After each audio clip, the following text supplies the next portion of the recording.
makes everybody dance. It's called the peer pressure dance.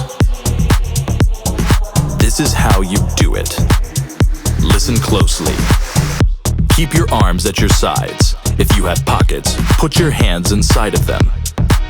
Bend your knees to the beat and lightly bop your head.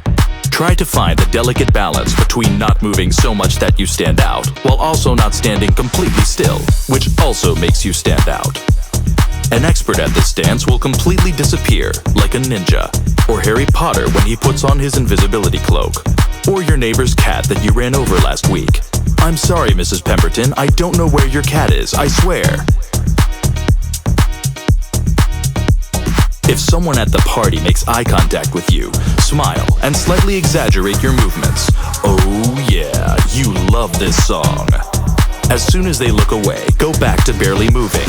You had a long day at your successful job, and now you're unwinding in a natural way, like a normal person. If people start singing along to the song, silently lip-sync the lyrics. If you don't know the lyrics, quickly pull out your phone and act like you have something going on that's way more important than singing this song. If someone manages to notice that you're doing the peer pressure dance, don't worry. Recent studies show that 98% of all people who are invited to parties by their extroverted friends do this dance. So you have nothing to feel guilty about. Like the guilt you feel for Mrs. Pemberton's cat. It just ran out in front of you. You had no time to react. What were you supposed to do? Sure, you were scrolling through Instagram at the time, but who doesn't do that? Seriously, name one person who hasn't done that. If this is anybody's fault, it's Mrs. Pemberton's. Who lets their cat out on a crowded street? You should just tell her. Or you should go to the animal shelter and find a cat that looks exactly like her cat and give it to her and say that you found Sprinkles. She'll never know the difference, and she might even give you some money. Of course, you're not doing it for the money. You're doing it to make Mrs. Pemberton happy.